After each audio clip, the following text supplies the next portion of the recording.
ជំរាបសួរបងប្អូនទាំងអស់គ្នាថ្ងៃនេះខ្ញុំនឹងបង្ហាញពីរបៀបធ្វើបង្អែមបបរចាដូវឬមួយក៏បង្អែមបបរសណ្តែកអង្គុយលក្ខណៈពិសេសដែលធ្វើឲ្យបង្អែមមួយមុខនេះមានរសជាតិកាន់តែឆ្ងាញ់គឺសំដៅទៅលើគ្រាប់សណ្តែកអង្គុយនោះត្រូវតែឆ្អិនល្អហើយផុសនិងមានរសជាតិផ្អែមដូច្នេះមុននឹងយើងចាប់ផ្ដើមសូមឲ្យបងប្អូនទាំងអស់គ្នាជួយ like និង share វីដេអូនេះឲ្យបានច្រើនផងហើយកុំភ្លេច subscribe នៅក្នុង YouTube Channel របស់ខ្ញុំដើម្បីទទួលបាននូវវីដេអូផ្សេងៗទៀត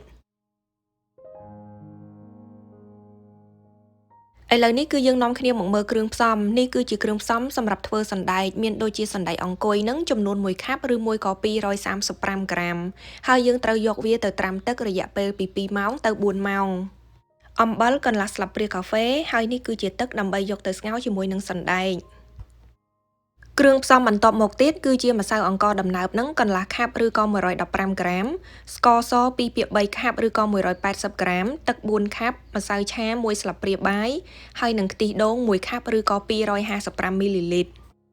ចា៎នេះគឺជាគ្រឿងផ្សំសម្រាប់ធ្វើទឹកខ្ទិះដូងមានដូចជាខ្ទិះដូងនឹងចំនួន1ខាប់ឬក៏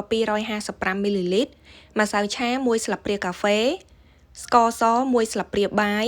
ស្លឹកតើយ3សន្លឹកហើយនឹងអំបិល1ភាគ4ស្លាបព្រាកាហ្វេតោះអញ្ចឹងយើងមកចាប់ផ្ដើមទាំងអស់គ្នាជាដំបូងគឺយើងត្រូវយកសណ្តែកអង្គុយនឹងទៅលាងទឹកចេញឲ្យស្អាតរហូតដល់ទឹករបស់វាលែងចេញពណ៌ក្រហមទៀតបន្ទាប់មកទៀតគឺយើងត្រូវចាក់ទឹកជាមួយនឹងសណ្តែកនឹងចូលទៅក្នុងឆ្នាំងមួយចំពោះបរិមាណនៃទឹកគឺអត់កំណត់ទេ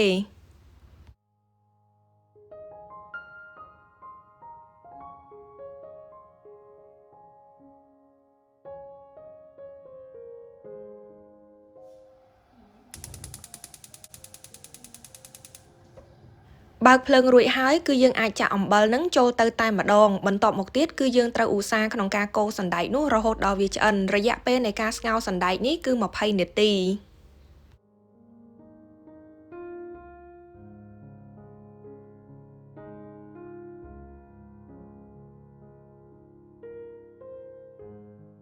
ចំពោះភ្លើងវិញគឺយើងអាចប្រើខ្លាំងពេកបានទេបើមិនអញ្ចឹងវាអាចធ្វើឲ្យសណ្តែករបស់យើងនឹងបែកបាន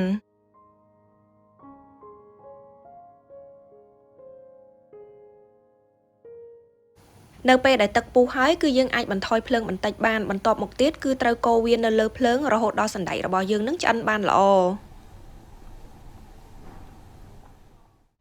ហើយយើងក៏ត្រូវត្រៀមទឹកមួយចានដើម្បីស្រង់សណ្តែកនោះដាក់ចូលទៅនៅពេលណាដែលវាឆ្អិន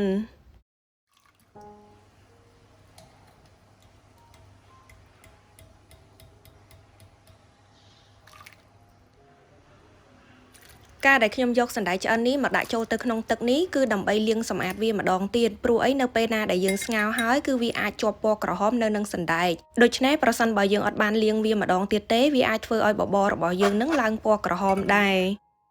លាងសម្អាតរួចហើយគឺបងប្អូនអាចស្រង់វាចេញមករួចទុកវាឲ្យច្រោះទឹកចាឥឡូវនេះគឺយើងនាំគ្នាមកដាំបបរម្ដងជាដំបូងគឺយើងត្រូវចាក់ទឹកចំនួន4ខាប់នឹងចូលទៅបរិមាណរបស់ទឹក4ខាប់នេះគឺស្មើនឹង1000មីលីលីត្រ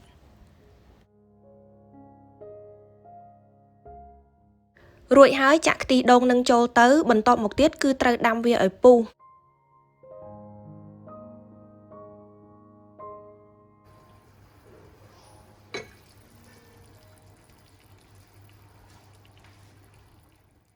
ទឹកខ្ទិះដូងនោះពុះហើយគឺយើងអាចដាក់អង្ករដំណើបនឹងចូលទៅបានចំពោះអង្ករដំណើបនេះមុននឹងយើងដាក់ចូលទៅគឺត្រូវលាងសម្អាតទឹកឲ្យស្អាតសិន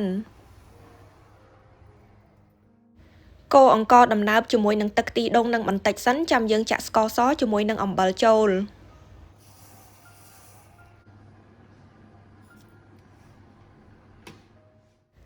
រួចហើយត្រូវកូរអង្ករដំណើបនៅលើភ្លើងនឹងរយៈពេល10នាទីឬមួយរហូតដល់វាឆ្អិន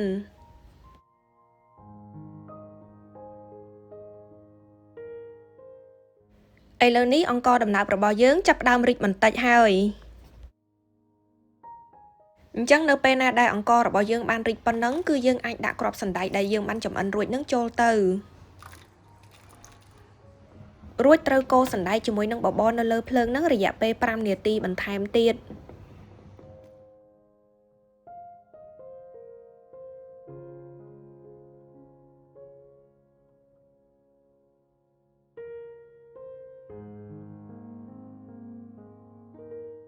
នៅពេលដែលបបរសណ្តែករបស់យើងចាប់ផ្ដើមពុះតិចៗអញ្ចឹងហើយគឺយើងនាំគ្នាមកលាយទឹកនៅក្នុងម្សៅឆាដើម្បីយកទៅចាក់នៅក្នុងបបរនោះ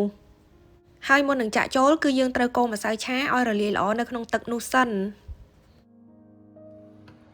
នៅពេលដែលចាក់ទឹកម្សៅឆាគឺបងប្អូនត្រូវចាក់ម្ដងបន្តិចរួចកូរឲ្យជាប់ដៃបើមិនអញ្ចឹងទេវាអាចធ្វើឲ្យម្សៅឆានោះឆ្អិនដុំ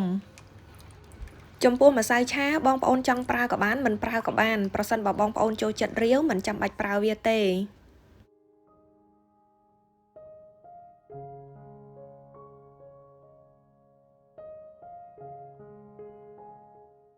ពេលនេះបបរសណ្តែករបស់យើងគឺធ្វើបានឆ្អិនរួចរាល់ហើយអញ្ចឹងយើងនាំគ្នាមកធ្វើទឹកខ្ទិះដូងវិញម្ដងជាដំបូងគឺយើងត្រូវចាក់ទឹកខ្ទិះដូងចំនួន1ខាប់នឹងចូលទៅ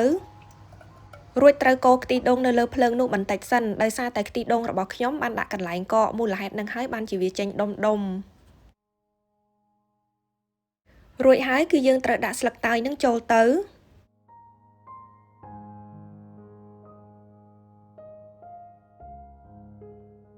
នៅពេលដែលទឹកខ្ទិះដូងរបស់យើងរាងក្តៅបន្តិចហើយចាំយើងចាក់ស្ករសជាមួយនឹងអំបិលចូលទៅ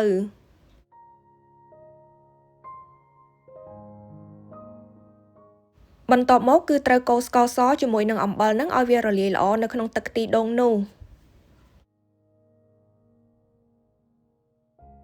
ជាចុងក្រោយគឺយើងត្រូវយកម្សៅឆាដែលយើងបានត្រៀមរួចនឹងលាយជាមួយទឹកបន្តិចរួចកូរឲ្យរលាយល្អហើយចាក់ចូលទៅក្នុងទឹកខ្ទិះដូងនោះដែរ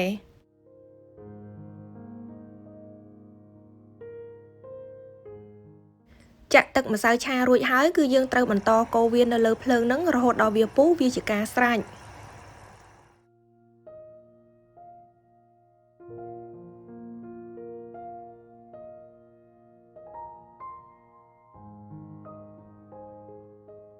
ពេលនេះបង្អែមបបរចាដូវរបស់យើងគឺធ្វើបានរួចរាល់ហើយនៅពេលណាដែលវារាងចុះត្រជាក់បន្តិចគឺបបរយើងគឺឡើងខាប់ល្អមែនទែន